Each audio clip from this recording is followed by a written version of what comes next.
Married by summer. Married by summer? Honey, it's the only possible time for me to vacation. Look, we've only been back together for 2 weeks. I don't know why they make those car seats so low to the ground. There's that smile. Boy, that neck action really does something for you, doesn't it? You know, I see you moving into an area where you don't have any business. You know, if he did, I'd kill him, right? Dad. If anybody does anything to you, I just... Can you stop? Oh my God. You have a second to go over your request with the director? Absolutely. Maybe grab some lunch. I know he's been wanting to speak with you. I'd love to. A year before the murder in question. This letter is permissible to show lack of accident, perhaps even motive. It is character evidence. It's a character assassination, Judge. Really giving Bill the benefit of the doubt. This was not the man that I knew. This is not the man that I worked with. He may have had other faults, but he certainly was not people and What if the voice that made you famous on the #1 show in the world was the same voice that made you question whether you belonged anywhere? Mrs. Huxtable, it's a pleasure to meet you both. Denise has told me so much about you. Joseph C. Phillips lived that paradox every single day. But here's the first secret that will blow your mind. After starring on The Cosby Show, We have got a serious babysitting problem tonight. Sandra and Elvin can't watch Olivia because the twins have got the chicken pox. this man spent 45% of his entire career unemployed. And the second bombshell? His ex-wife ended up paying him spousal support after their shocking divorce. And what led to that split will hit you harder than you think. Stick with me. Born on January 17, 1962 in Denver, Colorado, Joseph C. Phillips had his life mapped out. Law school, courtroom battles, a respectable career. But every time he stepped on stage during his school years, something inside him came alive. Something a legal brief could never satisfy. Deidre, who do you think you are that you can tell me what to think? Or what to wear, what to do? In 8th grade, a moment happened that would echo through his entire existence. A girl in his class raised her hand, pointed at him, and said 5 words that cut to the bone. He talks like a white boy. And a girl from across the room raised her hand. She said he talked like a white boy. That comment didn't just sting, it became the lens through which he viewed himself for decades. Years later, he turned that painful moment into a book, He Talked Like a White Boy, exploring race, identity, and how one sentence can define an entire life. The book kind of takes that story and I guess shows how it's just influenced my life in so many ways. But instead of shrinking from it, Phillips made a decision. He went home one day and told his father, "I'm going to be an actor." His father's response was simple. Okay. No argument, no lecture, just acceptance. At least at first. You know, the happiest moments in my life were when I was in a play, when I was performing. Phillips enrolled at New York University, one of the top theater programs in the country. He graduated in 1983 with a BFA in acting and immediately hit the streets of Manhattan. He literally wore out an entire pair of shoes walking the city, sliding his headshot and resume under every agent's door he could find. Within months, Phillips was freelancing with multiple agents, a rare feat for a young black actor fresh out of school. By 1985, he was landing small roles, doing extra work to get his SAG card, cobbling together unemployment checks between gigs. He was making just enough to avoid waiting tables, but barely. His father watched him struggle month after month. Finally, his father said something that felt like a punch. "I hope you don't stick with this too long. Maybe you can get a job with the city or something." A desk job, a pension, security. Phillips said he was too sexy for that. So he kept auditioning, kept hustling, kept believing that the next role would change everything. You promised me you would be ready at 1300 hours. Be ready in a minute. All right, make sure you are. Otherwise, I'm pulling your Liberty car. And in 1989, it did. The Cosby Show was the #1 rated program in the world. Hey, baby, if I could afford to, this entire room would be filled with lavish presents every day. Bill Cosby, Phillips' idol, one of the main reasons he became an actor, needed someone to play Lieutenant Martin Kendall, the Navy officer who would marry Denise Huxtable. Phillips auditioned, and Bill Cosby cast him. Bill Cosby, who was my absolute idol at the time. He's one of the reasons I became an actor. Walking onto that set was surreal. He was about to play the husband of Lisa Bonet, one of the most beautiful women on the planet. He was working alongside Bill Cosby, learning comedy timing and dramatic beats. How you doing, Doc? Oh, pretty good. People from every corner of the globe recognized his face. But veteran actress Lynn Thigpen pulled him aside one day and asked him a question that would reshape his entire career. Do you want to be a star or do you want to work? Phillips chose work. He chose craft over celebrity, longevity over headlines, and that decision would carry him through 3 decades of this brutal business. And I decided I wanted to work. That's the attitude I think more young actors have to have. The Cosby Show ended in 1992, and Phillips was riding serious momentum. In 1991, he landed a lead role in Strictly Business. The way you dress. What do you expect me to wear, Armani suit? No, but you don't have to speak and dress so... Black? Well, yes, black. A romantic comedy distributed by Warner Brothers, starring alongside Halle Berry and Tommy Davidson. Magazine covers, recognition everywhere. Coming off the biggest show on television and landing a major studio film, Hollywood was his. And then the phone went silent. For an entire year, Phillips couldn't book a single job. He met and got engaged to Nicole during this drought, and the uncertainty nearly shattered him. He told her he couldn't do it anymore. The feast or famine cycles were destroying him. That summer, Phillips studied for the LSAT, took the test, and got accepted to Rutgers Law School. He was walking away from acting. Done. Finished. But right before classes started, his agent called. General Hospital wanted him for a recurring role, Justice Ward, the original character. I mentioned being the first one to break the news. If this project is so beneficial for the community, then why is Damian Smith trying to sneak it in? In 1994, Phillips and Nicole got married, packed everything, and moved to Los Angeles. He was back in the game, but now he understood something brutal. This business owes you absolutely nothing. From the mid-1990s through the 2010s, Phillips worked steadily. He appeared on Family Matters in 1993. He played attorney Justice Ward on General Hospital from 1994 to 1998. Your kind words and your effort in coming here this evening, but I can't possibly accept your offer. Earning 3 NAACP Image Award nominations. He landed guest spots on NYPD Blue, Girlfriends, and Without a Trace. Even he says that it's a long shot.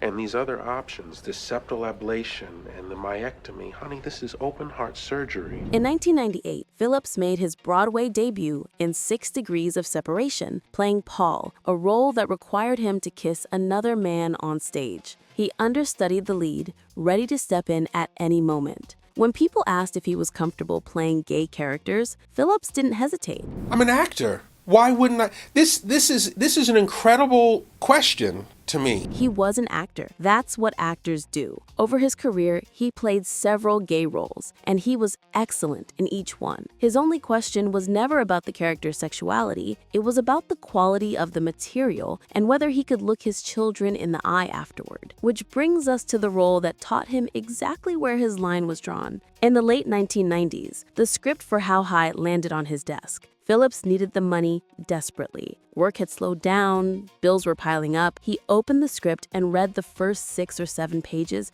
It was, in his words, the most offensive thing he'd ever read. He handed the script to Nicole without commentary. "Just read it," he said. 5 minutes later, she looked up with concern in her eyes. "Honey, you cannot do this. No one wants you to have a job more than I do, but you cannot do this." I called my agent and I said, I can't. There's no need for me to even go in on this. I can't do this. Phillips called his agent and passed. Other talented actors, people he respected deeply, took those roles and made the film. But for him, it crossed a line. He remembered something Rosalind Cash told him years earlier during a heated panel discussion about Black actors taking degrading roles just to survive. Phillips had defended those actors. People have got to eat. It's hard out here. Cash looked directly at him and said something he'd carry forever. I don't think it's fair for us to come down hard on actors that take roles on these shows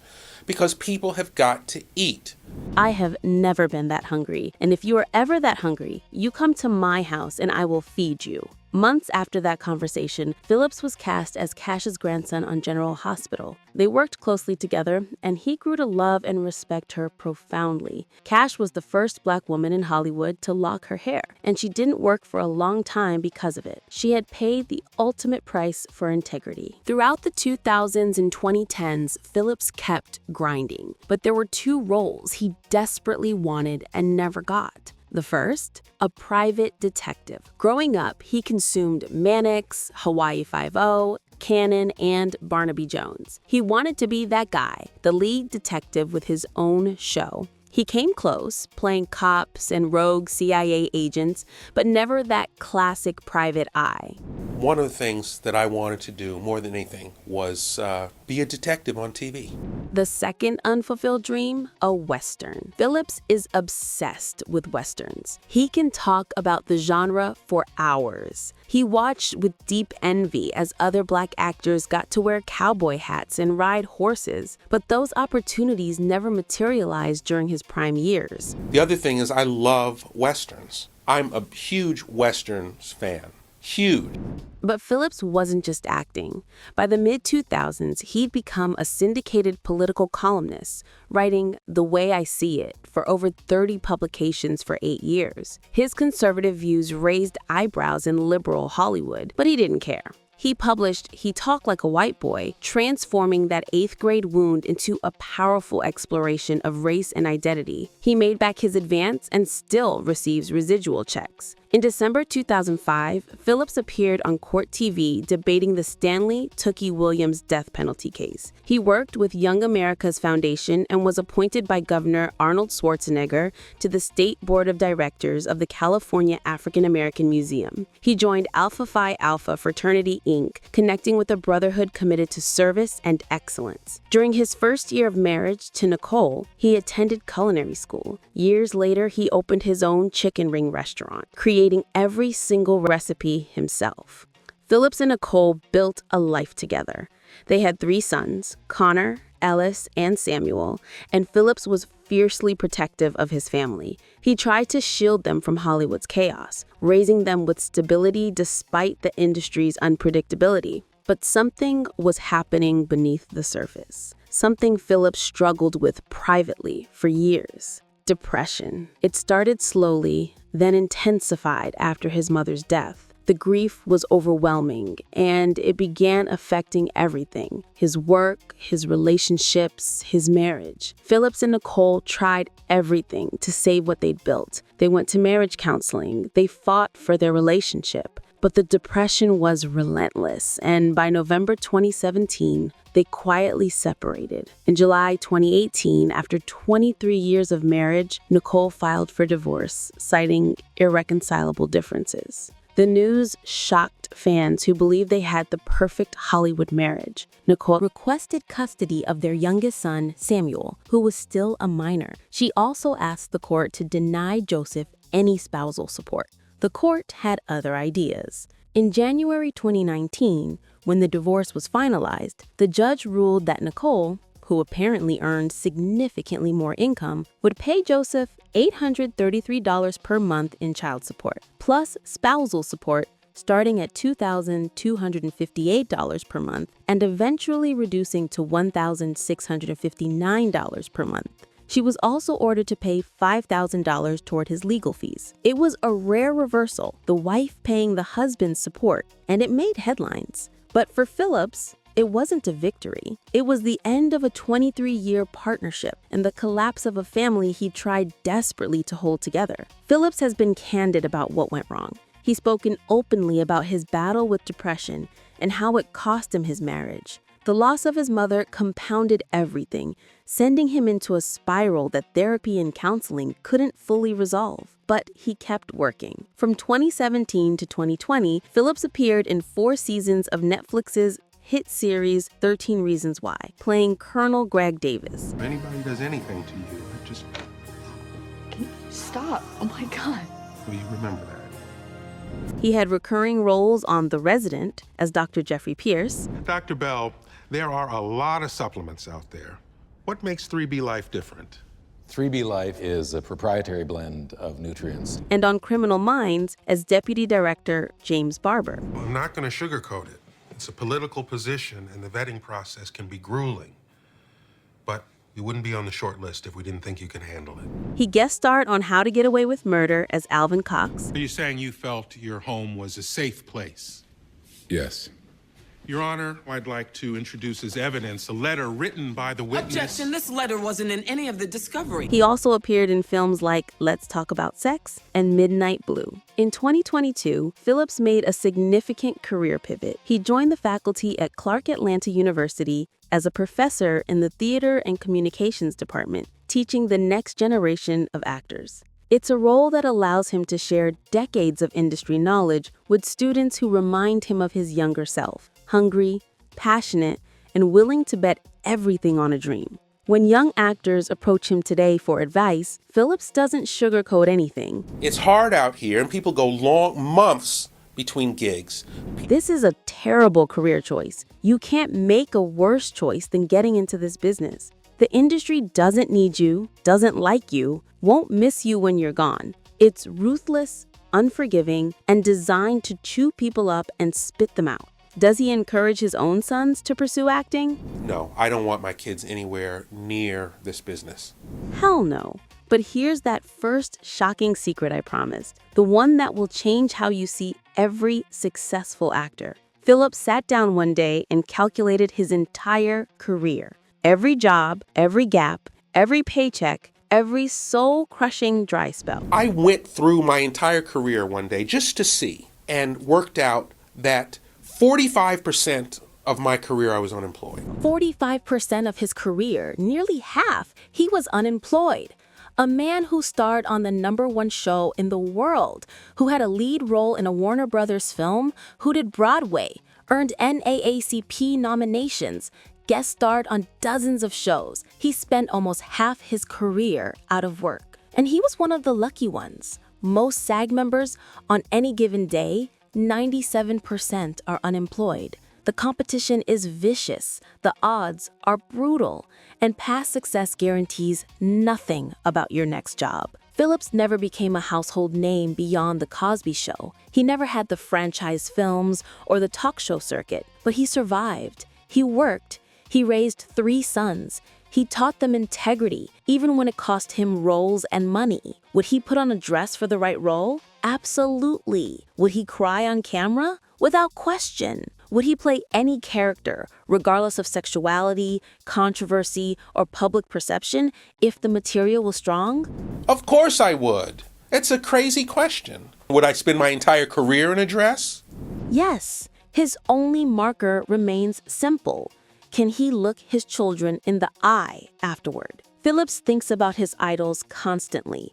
Sidney Poitier, the standard every Black actor of his generation was measured against. Phillips heard it his entire career. You remind me of Sidney. He always took it as the highest honor. He also admires Angela Bassett, whose raw authenticity radiates through every single performance. That moment in Waiting to Exhale where she burns the car and walks away, other actors could have played it, but nobody could touch what Angela brought to that scene.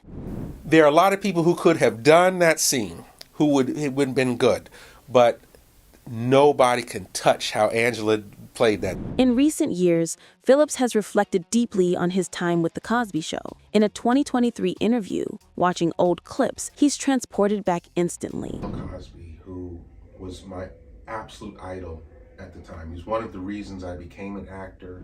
He sees how young he was, how the entire world watched him marry Lisa Bonet on screen, how Bill Cosby shaped his understanding of comedy and craft. But that joy is now forever complicated by everything that emerged later. The The allegations, the trials, the reckoning with who Cosby really was. Phillips even wrote a blog post titled, "Of Course Bill Cosby is Guilty," detailing his experiences with Cosby as a serial womanizer and urging his former idol to go live a quiet country life. It was a painful but necessary break from a man who had once represented everything Phillips wanted to become. As of 2025, Phillips' estimated net worth sits at approximately $500,000 to $1 million.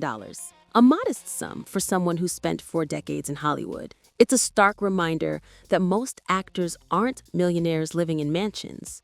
Most are just trying to make a living, pay their bills, and survive long enough for the next opportunity. Phillips continues teaching at Clark Atlanta University, passing on wisdom earned through decades of rejection, triumph, failure, and persistence. He still acts when roles come. He still writes. He still cooks at his restaurant when he can. He serves as an ambassador for the Sickle Cell Disease Association of America, speaking extensively about the disease and its effect on families. He understands now what Lynn Thigpen was really asking him all those years ago on The Cosby Show set. It wasn't about choosing between stardom and work. It was about choosing between ego and longevity, between chasing fame and building a sustainable career. Some people drop out, other people rise. And that's how the business works. He tells young actors today, don't isolate yourself. Build your creative community. Your network is everything in this business. Some people will drop out, others will rise. That's how it works. Say yes to opportunities. Stay ready. And never forget that most days, most years, you won't be working. It's in my blood. This is who I am. This is what I do. This is my life. It's in his blood. This is who he is. This is what he does. This is his life. He's doing this until he drops. And as for that voice, the one that 8th grade girl said sounded white, Phillips never changed it. He used it to build a 4-decade career. He proved that authenticity doesn't have a single prescribed sound, and success doesn't look like what people expect. That comment tried to define him, tried to box him in, tried to tell him he didn't belong. But Joseph C. Phillips took that voice and made it heard around the world, teaching at one of the most prestigious HBCUs in America, raising 3 sons who know their father never compromised his integrity.